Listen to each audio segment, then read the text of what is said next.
안녕하십니까, 김주성입니다. 새벽에 읽는 성경 말씀 시작하겠습니다. 오늘 아침 읽을 말씀은 스가랴 14장입니다. 제목은 감람산에 서실 것이요. 구약 성경 선지서의 예언들이 어려워 보이는 데는 이유가 있습니다. 이스라엘을 향한 예언들 중에 성취가 보류된 채 남겨진 예언들이 있기 때문입니다. 온전히 순종하지 않았기 때문에 성취되지 못한 예언들이 있고, 이 세상 역사의 마지막에 성취될 예언들이 있기 때문에 어렵게 되었습니다. 성경과 예언이 어려운 게 아닙니다. 불순종이 성취와 해석을 어렵게 만들어 왔습니다. 새벽에 읽는 성경 말씀 스가랴 14장 1절부터 21절까지 낭독합니다. 여호와의 날이 이르리라. 그날에 내 재물이 약탈되어 내 가운데에서 나누이리라. 내가 이방 나라들을 모아 예루살렘과 싸우게 하리니 성읍이 함락되며 가옥이 약탈되며 부녀가 욕을 당하며 성읍 백성의 절반이나 사로잡혀 가려니와 남은 백성은 성읍에서 끊어지지 아니하리라. 그때 여호와께서 나가사 그 이방 나라들을 치시되 이왕의 전쟁 날에 싸운 것 같이 하시리라. 그날에 그의 발이 예루살렘 앞 곧 동쪽 감람산에 서실 것이요, 감람산은 그 한가운데가 동서로 갈라져 매우 큰 골짜기가 되어서 산 절반은 북으로 절반은 남으로 옮기고 그 산 골짜기는 아셀까지 이를지라. 너희가 그 산 골짜기로 도망하되 유다 왕 우시야 때의 지진을 피하여 도망하던 것 같이 하리라. 나의 하나님 여호와께서 임하실 것이요, 모든 거룩한 자들이 주와 함께 하리라. 그날에는 빛이 없겠고 광명한 것들이 떠날 것이라. 여호와께서 아시는 한 날이 있으리니 낮도 아니요 밤도 아니라 어두워갈 때에 빛이 있으리로다. 그날에 생수가 예루살렘에서 솟아나서 절반은 동해로 절반은 서해로 흐를 것이라. 여름에도 겨울에도 그러하리라. 여호와께서 천하의 왕이 되시리니 그날에는 여호와께서 홀로 한 분이실 것이요, 그의 이름이 홀로 하나이실 것이라.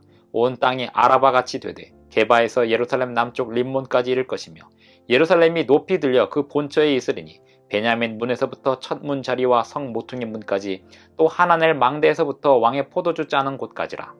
사람이 그 가운데에 살며 다시는 저주가 있지 아니하리니 예루살렘이 평안히 서리로다. 예루살렘을 친 모든 백성에게 여호와께서 내리실 재앙은 이러하니 곧 섰을 때 그들의 살이 썩으며 그들의 눈동자가 눈구멍 속에서 썩으며 그들의 혀가 입 속에서 썩을 것이요, 그날에 여호와께서 그들을 크게 요란하게 하시리니 피차 손으로 붙잡으며 피차 손을 들어 칠 것이며 유다도 예루살렘에서 싸우리니 이때에 사방에 있는 이방 나라들의 포화 곧 금은과 의복이 심히 많이 모여질 것이요, 또 말과 노새와 낙타와 나귀와 그 진에 있는 모든 가축에게 미칠 재앙도 그 재앙과 같으리라. 예루살렘을 치러 왔던 이방 나라들 중에 남은 자가 해마다 올라와서 그 왕 만군의 여호와께 경배하며 초막절을 지킬 것이라. 땅에 있는 족속들 중에 그 왕 만군의 여호와께 경배하러 예루살렘에 올라오지 아니하는 자들에게는 비를 내리지 아니하실 것인즉, 만일 애굽 족속에 올라오지 아니할 때에는 비 내림이 있지 아니하리니 여호와께서 초막절을 지키러 올라오지 아니하는 이방 나라들의 사람을 치시는 재앙을 그에게 내리실 것이라. 애굽 사람이나 이방 나라 사람이나 초막절을 지키러 올라오지 아니하는 자가 받을 벌이 그러하니라. 그날에는 말 방울에까지 여호와께 성결이라 기록될 것이라. 여호와의 전에 있는 모든 솥이 제단 앞 주발과 다름이 없을 것이니 예루살렘과 유다의 모든 솥이 만군의 여호와의 성물이 될 것인즉, 제사 드리는 자가 와서 이 솥을 가져다가 그것으로 고기를 삶으리라. 그날에는 만군의 여호와의 전에 가나안 사람이 다시 있지 아니하리라. 스가랴 14장 1절부터 21절까지 낭독하였습니다. 스가랴 14장의 예언도 마찬가지로, 다른 예언과 마찬가지로 이스라엘 백성들이 온전히 순종했다면 성취되었을 예언들이 들어 있습니다.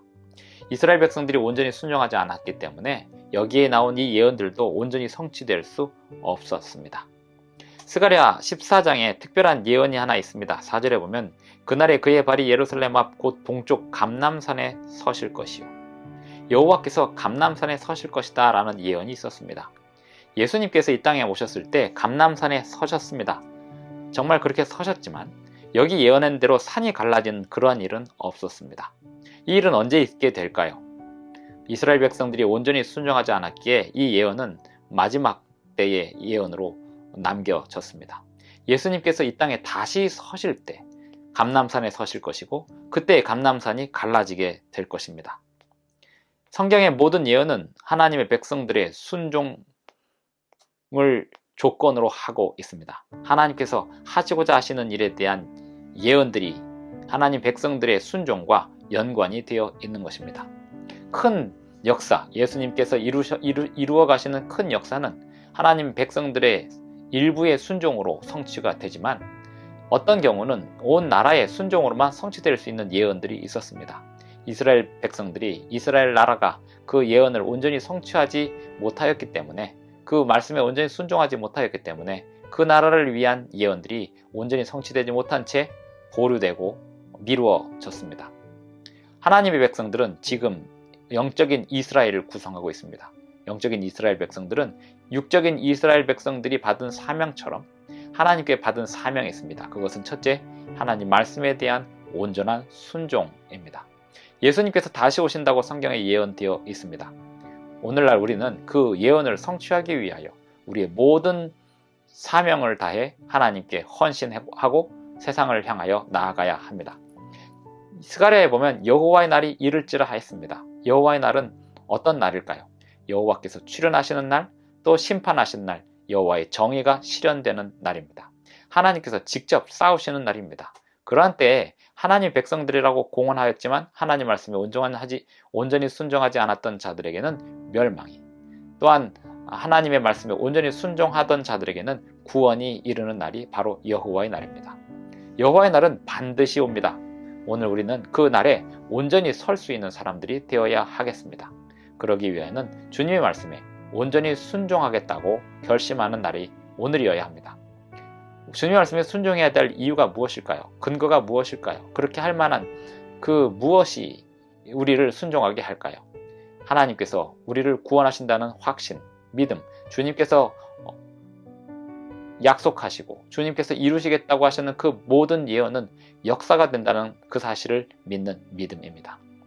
성경의 모든 예언들은 하나님의 백성들의 순종과 관련이 있지만 하나님의 백성들을 구원하시기 위하여, 또 하나님의 백성들 중에 순종하는 백성들을 위하여 하나님께서 일방적으로 이루시는 예언들도 있습니다. 하나님께서 일방적으로 이루시는 그 예언들 또한 순종하는 백성들이 있기에 그 예언들이 의미가 있는 것입니다.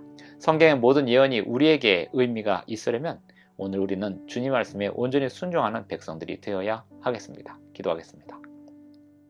하늘에 계신 우리 아버지, 오늘도 우리에게 새 아침을 주셔서 감사합니다.